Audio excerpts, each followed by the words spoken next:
సినిమాకి రిలేటెడ్ గా క్లూలు ఇస్తాము, 4 ఆప్షన్స్ ఇస్తాము. సినిమా పేరేంటో చెప్పాలి మీరు. బజర్ నొక్కి కరెక్ట్ ఆన్సర్ చెప్తే 50,000. రాంగ్ అయితే పనిష్మెంట్ లేదా డబ్బులు ఉండే వాళ్ళ దగ్గర సగం డబ్బులు పోతాయి. పనిష్మెంట్లు ఎక్కువ ఉన్న వాళ్ళ దగ్గర సగం పనిష్మెంట్లు పోతాయా? నాకు మంచి ఐడియా ఇచ్చావు. పనిష్మెంట్లు ఎక్కువగా ఉండే వాళ్ళ దగ్గర ఇంకో సగం పనిష్మెంట్లు మేము యాడ్ చేసి ఇస్తాం.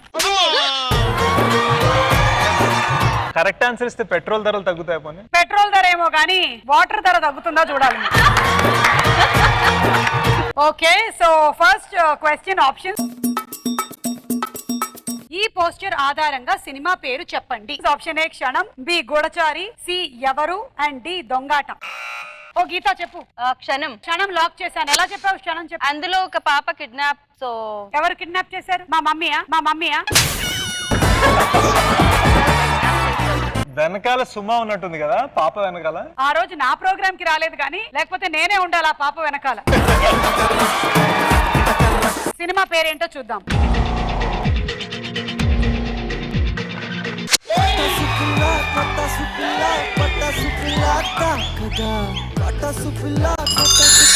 నువ్వు చెప్పింది కరెక్టే. ఆ పాప వెనకాల అనసూయ ఉంది. ఏమో నాకు తెలియదు, నేను ఆ సినిమా ఇప్పుడు చూడలేదు. మీరు చేసిన సినిమాలు చూడరా? ఈ మధ్యనే ఒక అమేజింగ్ ఫిల్మ్ చూశాను, జయమ్మ పంచాయతీ. మీరు చూసారా? నేను చూసాను. మొహమాటం కొద్ది చెప్తున్నట్టున్నారు. నేను బాగా చూస్తానండి, అన్ని సినిమాలు చూస్తాను. ఫ్రైడే బాగా వెళ్తా. జయమ్మ పంచాయతీ స్టోరీ చెప్పండి. ఇది కట్ చేసేయండి. సెకండ్ క్వశ్చన్ కూడా 50,000.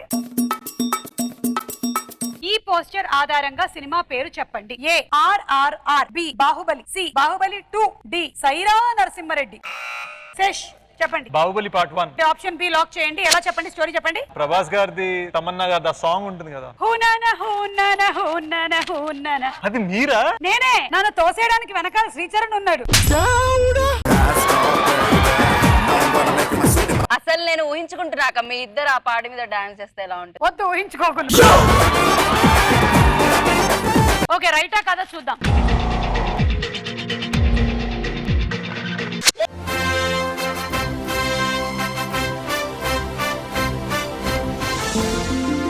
ఓకే, మూడో ప్రశ్న ఆప్షన్స్. ఈ పోస్టర్ ఆధారంగా సినిమా పేరు చెప్పండి. ఏ పంజా, బి బ్రూస్లీ, సి భారతీయుడు, డి అపరిచితుడు. శశి. పంజా. ఓకే, చూద్దాం కరెక్టా కాదా.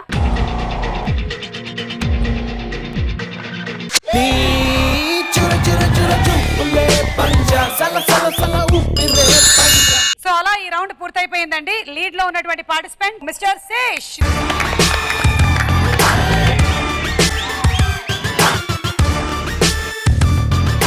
So major is a real life story. దాన్ని మీరు పోర్ట్రే చేస్తున్నారు. Major Sandeep Unnikrishnan. I think మన చిన్నప్పుడు మనందరం చదువుకునేవాడు. భగత్ సింగ్ ఇలా చేశారు, చంద్రశేఖర్ ఆజాద్ ఇలా పోరాడారు మన దేశం కోసం. I'd like to think that major Sandeep Unnikrishnan ఈ జనరేషన్ కి భగత్ సింగ్.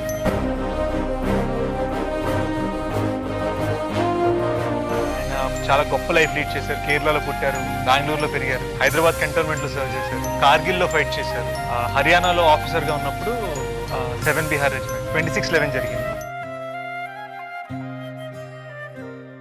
సో ఆయన తాజ్కి వెళ్ళి 100 మందిని కాపాడారు. టెర్రరిస్ట్ ని చంపేయడంలో ఆయన కూడా.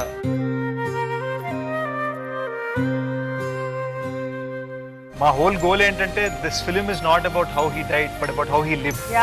ఆయన జీవితం చాలా బ్యూటిఫుల్ గా ఉండేది. సో ఆ స్టోరీని జనాల దగ్గర తీసుకురావాలని మేము ఇద్దరం ట్రై టు. సూపర్ అండి, సూపర్. సో ఉరి ఇలాంటి సినిమాలు వచ్చినప్పుడే మనకి తెలుస్తుంది అనమాట. లేకపోతే మనం హాయిగా సుఖంగా హ్యాపీగా 3 పూట్ల చక్కగా తింటూ గడిపేస్తూ ఉన్నాం. కానీ ఇలా మనం హాయిగా గడపడం వెనకాల ఎంత మంది వాళ్ళ జీవితాల్ని త్యాగం చేస్తున్నారు అనేది. అంటే ఇంకొకటి ఏంటంటే ఆయనకి జీవితం త్యాగం అన్న దానికన్నా కూడా అందరూ బాగుండాలి, ఆ తర్వాత నా గురించి నేను ఆలోచిస్తాను ఒక చాలా కూల్ థింకింగ్ ఉండదు. సో ఆయన లాస్ట్ వర్డ్స్ అదే, don't come up, I will handle them. దాని మీనింగ్ ఏంటంటే ఫస్ట్ నేను చూసుకుంటా, మీరు అందరు సేఫ్ గా ఉండండి. That was his whole perception అన్నమాట లైఫ్ కి. ఐ థింక్ మేజర్ సందీప్ వాళ్ళ పేరెంట్స్ చాలా చాలా కంప్లీట్ గా ఫీల్ అవుతారేమో విత్ వాచింగ్ దిస్ ఫిల్మ్. వాళ్ళతో ఇంటరాక్ట్ అయ్యారా మీరు? Yeah absolutely. అంకుల్ ఆంటీ తోటి ఎక్స్టెన్సివ్ అవర్స్ మేము స్పెండ్ చేసాము రీసెర్చ్ చేయడానికి. వాళ్ళతో పాటు అంకుల్ ఆంటీతో పాటు వాళ్ళ ఫ్రెండ్స్ ని, కొలీగ్స్ ని, తనతో పాటు 2611 లో సర్వ్ చేసిన కోల్ సోల్జర్స్ ని, వీళ్ళతోటి ఇంటరాక్ట్ అవడం తోటి మాకు కంప్లీట్ గా తెలిసిందనమాట ఆయన లైఫ్ గురించి అసలు ఎలా లీడ్ చేశారు ఏంటి అని. యా సూపర్ అండి. And it's not an easy job. మామూలుగా ఏదైనా మీరు రాసుకున్నటువంటి కథం చేయడం మీకు చాలా సులువై ఉండేది. But you chose the hard one to do so much of research, to find out all that and to bring it to life on screen. ఇంకొకటి ఏంటంటేనండి, మన తెలుగు సినిమాలన్నీ ఎంత బాగా తీస్తున్నారో. We are all so proud that మన సినిమా ఒకదాని తర్వాత ఒకటి ఇప్పుడు మొత్తం భారతదేశం, ప్రపంచం మాట్లాడుతున్నాయి సినిమాల గురించి. And major is one among them. Yeah super.